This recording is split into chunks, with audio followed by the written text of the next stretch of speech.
All right, let's get into our next discussion now. The internet, also called the cyberspace, connects the world without any boundaries. So when you hear the world is a global village, it's because of the internet. Oh yes, well, the number of internet users in Nigeria alone has been on the rise over the years, but its porous nature has led to an upsurge in criminal activities in recent times. According to the Nigerian Communications Commission, that's NCC, Nigeria ranks third behind the UK and the US among top 10 perpetrators of cybercrimes. Yeah.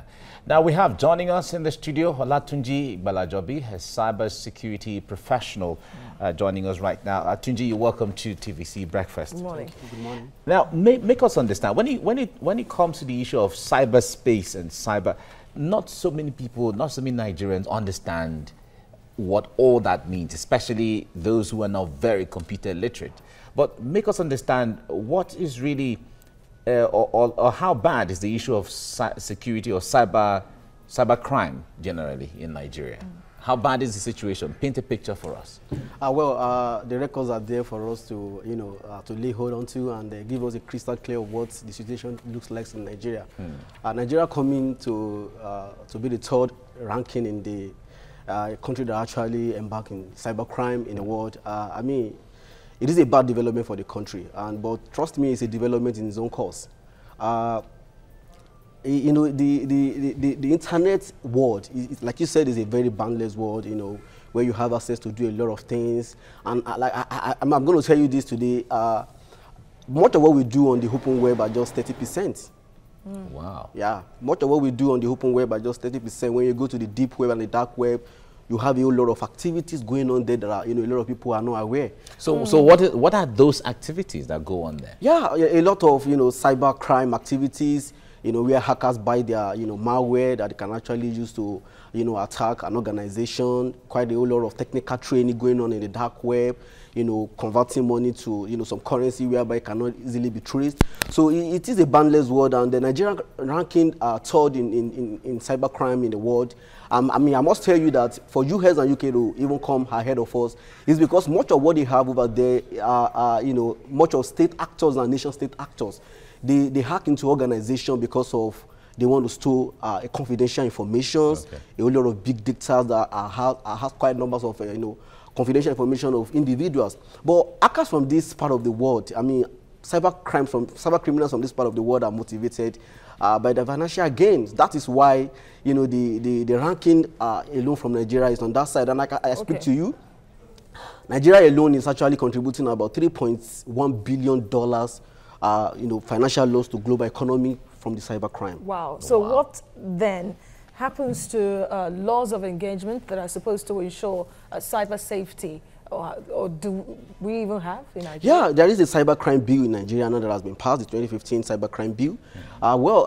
For us as a professional, part of what we are still talking about is the enforcement challenges. There are quite numbers of enforcement challenges in the cybercrime bill, which has actually not given the opportunity for the prosecuting agency to thoroughly investigate. And again, the aspect of technical know-how, because people that actually go on the internet to carry out these malicious activities, there are quite numbers of tools that they can actually use to anonymize themselves.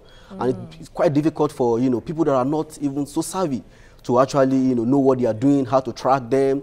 And these are part of what is happening in Nigeria. The challenges are still around the policy. Challenges around the policy, then the legal aspect of it. Nigeria has not really equipped the legal sectors, on understanding how to even embark on prosecuting a cyber criminal. If somebody come out today to say, oh, we've been able to get somebody, he actually committed this crime, and the legal aspect does not even understand how to handle the evidence, how then do they prosecute the cyber criminal? So there are quite a whole lot of factors that contributed to this menace in the country.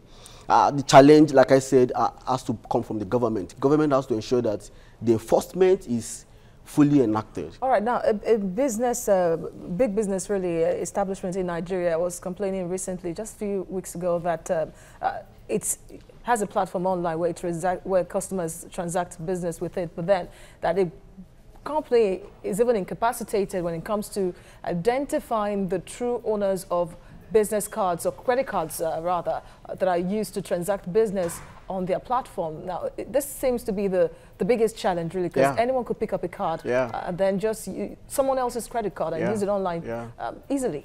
Yeah, and there are also fake online credit card generators that, you know, hackers actually use to generate, you know, online credit cards that they can actually use to purchase items on the internet. Sometimes as a result of, you know, phishing. You know, they could actually fix someone and, you know, get a whole lot of information about your card. So when you say phishing, what does that mean? Phishing attack is still one of the very sophisticated attacks that is actually going on in the world today. It has been existing, it still stands to be a very prevalent attack.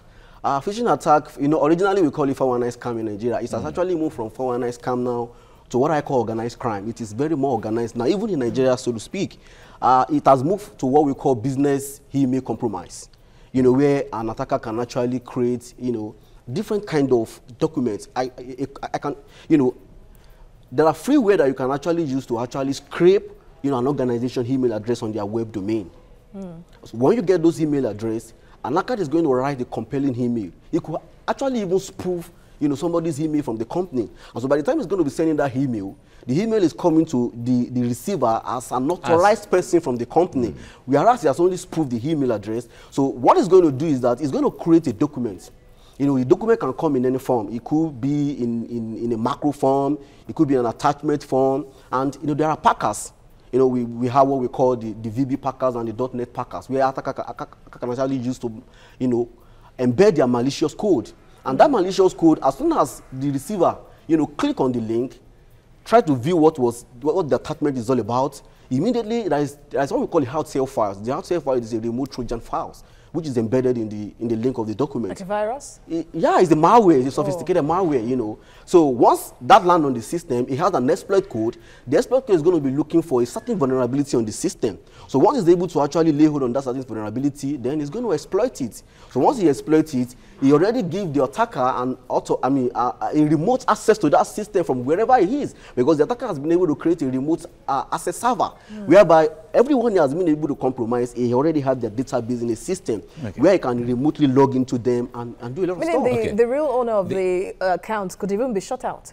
Absolutely, the hacker can become an administrator for, you know, companies inside. Their critical infrastructure, their, you know, corporate network, and even to their database level. All right, now in Nigeria, for instance, for Nigeria to rank number 3 after the UK and the US means that there are so many computer savvy Nigerians, people who are very knowledgeable when it comes to all of this. But let's talk about in Nigeria, for instance, who are those that are most vulnerable, or what kind of companies are most vulnerable to cybercrime? Well, everyone is vulnerable. I am vulnerable, you are vulnerable.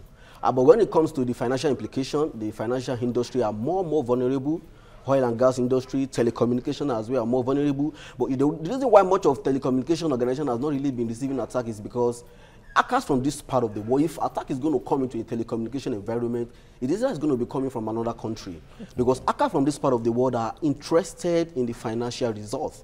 You know, trying to actually get an information from an organization, which is a confidential information, sometimes it's a result of nation states. You know, somebody sponsoring a group of hackers to steal a confidential information. But from other parts, you know, financial industry, you know, they experience a whole lot of attack that is resulting to a financial loss. So financial industry, you know, banking sector, you know, pension companies, oil and gas industry, mines, they experience a whole lot of attacks. But it seems that's not the only purpose really for cybercrime. There is the problem of cyber identity theft as well, and it's quite serious. Yeah, identity theft is on the rise, and it will continue to be on the rise.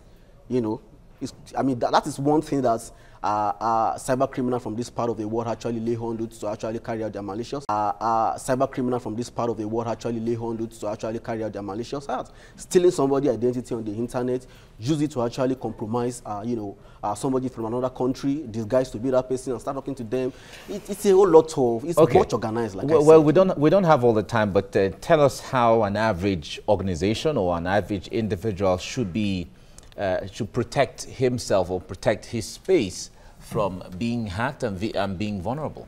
Well, from our home part as a security association, from the Cybersecurity Expert Association of Nigeria, we have a program running with United States Department of Homeland Security, which is called Stop, Think, Connect. So that has been our mantra. You know, stop, think before you connect. That is one of the very, very important things. Before you go on when you go on the internet and you really want to solve, you know, when you get so much engrossed with Internet of the things, you get to, you know, do a lot of things and you are not so cognizant of what you are doing. So there is a need for us to understand the thin line between what we solve and where we solve. So it is very important that we take our time to stop, think, connect. Before you actually, you know, you get an email that has an attachment and there is something wrong. Sometimes, you know, because we are quite in a haste. We just want to get to what is the next line. We don't pay attention to some of, you know, what, if you look at some of these emails, you could find some errors. You know, sometimes the email might not even look so compelling. You have a lot of error, you know, in the grammatical construction of the email. So you don't pay attention. You just want to look at what is the next, what is it talking to. So people need to ensure that they pay attention when they go on the internet before you download an attachment. If, for example, you want to download an attachment and you are not so convinced about what is it like, there is something we call virus total. On the internet, if you can open another browser, when you open another browser, just Google virus total. It's the search engine that has quite numbers of antivirus, you know, plugins. So once you download that file on your system, you can upload it to that platform. It's going to scan all through to identify if it's a malicious, you know, attachment. If it's safe or not. If it's safe or not. It's not a foolproof though, but you know, it gives you a level of, you know, idea on what could actually happen. Virus, malware, worm, and all of that. All right, because of time, we'll have to stop it there. But thank you for the very useful information. Virus total, you can use it to at least help yourself to an extent on the internet. So stop, think before you connect. Thank you for the analysis. Olatunji Igbalajobi, you're the National Program Director of Cybersecurity Experts Association of Nigeria. Thank you for coming. You're welcome. Thank you for coming.